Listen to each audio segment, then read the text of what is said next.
Alright, so I found a restaurant here and they do.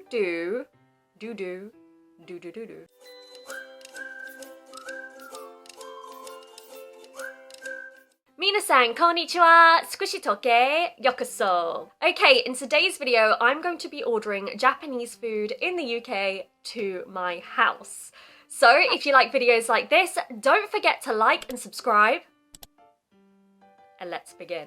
Okay, before I show you the ordering process and start ordering food, I am going to be introducing you to someone. You're probably gonna hear her quite a lot in the background of this video anyway because she is obsessed with food. So I thought I may as well introduce you to her now just so you know who's making the noise.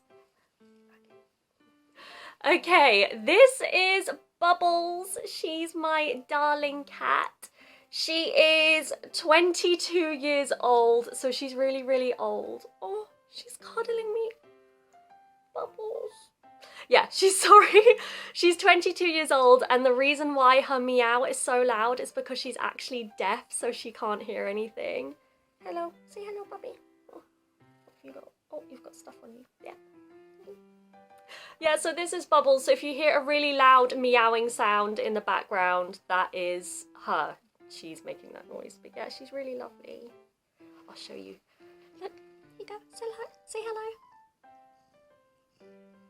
Oh, I love you, sweetheart. Okay, but yeah, that's my cat. So yeah, she's 22. So we basically grew up together. She's more like a little sister than a cat. So yeah, I apologize if you hear her in the background, but she loves food. So what can you do? Okay, so let's begin the ordering process. Okay, so I'm on Uber Eats and I've just typed in Japanese food and straight away I can see that there are 80 options and I'm pretty sure that at least 70 of them are sushi. It's not really surprising. Sushi is one of the most popular Japanese foods in the West in general. I thought about doing sushi in this video, but I think everybody pretty much knows that it's really, really expensive overseas and the quality just isn't as good as it is in Japan. So I kind of figured it wouldn't be that fun to do sushi. So instead I'm going to go for maybe gyudon or something. We haven't started the food yet. Why are you meowing at me? So gyudon actually isn't very popular here in the UK, which is weird because I'm sure it would be. We do like meat here. Meat is quite popular. And honestly, gyudon is delicious, but you're not really going to find skia or yoshinoya or anything like that in the UK. At least I haven't seen it.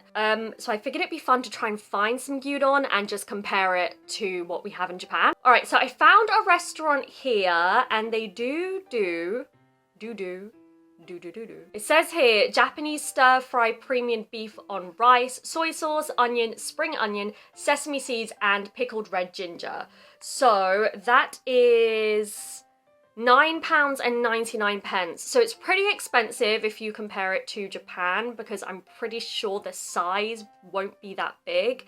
It doesn't actually say what the size is, but I think I'm gonna order that. So let's do it. Okay, excellent. I've ordered that and now we just have to wait for it to arrive. Okay, the food has arrived, so let's take a look. Okay, so that's what it looks like.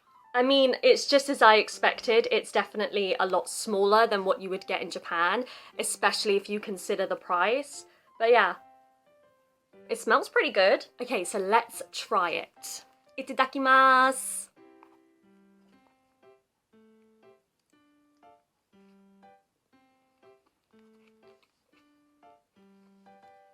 Okay, it's pretty good. I definitely say it's not as good as what you can get in Japan. I think the beef was really, really dry, and although it smelt really similar to Yoshinoya, for example, it really didn't taste that similar at all. And my other complaint is in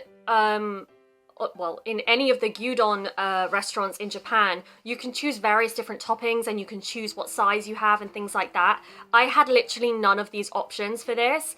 And even, I would have to say this is my biggest problem with ordering Japanese food, at least from my experience in London. They never have tea. Like, I would just love in the drinks option, like a bottled tea or something. But yeah, anyway, back to the gyudon itself. It really, It's not terrible. I think that's the best way to explain it. It really isn't terrible. It does taste good. It's just not as good as what you would get in Japan, which I feel like is fairly obvious when you're ordering food from a different country anyway. It's never gonna be as good as the food from the country that created the dish. I will say, I think if you're really craving gyudon, it will do the trick, definitely. I'm really surprised there aren't more places that serve gyudon in the UK. I really think that it's something that would be popular here. I think it actually suits more of our natural diet than even sushi does.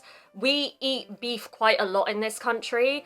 I think actually maybe the most popular meat here is chicken, but I would say beef is a good second to that. And I think this dish would do really, really well here. So I'm really surprised there aren't more restaurants that serve it. So yeah, like I said, it was pretty good. It was pretty pricey. And I think if I had the choice, I probably wouldn't get this, especially if you're just coming to the UK from Japan as a short trip and you're missing Japanese food. I would honestly just wait until you go back to Japan, because that really, for me, wasn't worth it, especially if you consider the price. It was good, it was interesting, but not as good as Japan, which again, I feel like would have been obvious. I wish I could tell you more about the flavor, but honestly, it really wasn't anything special. Like I said, it smelled like Yoshinoya. It smelled like regular Japanese gyudon, but when I ate it, it really didn't taste that good. And again, I think it goes back to the beef being a little dry. I also didn't like in the description on the menu, it said premium Japanese beef. Nothing about that tasted premium to me at all. But I think maybe if you never tried gyudon before, I think you'd probably really enjoy it. But for those of us who have eaten gyudon, that really just, it did not do it justice at all. And like I said, I wish there was more variation. The other thing I'm gonna complain about is there wasn't actually any red pickled ginger. Where was that? I didn't see that. To be honest, I'm not the biggest fan of pickled ginger, but I feel like if you say you're gonna have it on the menu, it should be in the dish. Anyway, that's it for this video. What did you guys think? Is there anything else that you really want me to try? Let me know in the comment section below. Thank you so much for watching, and I will see you in the next one. Bye!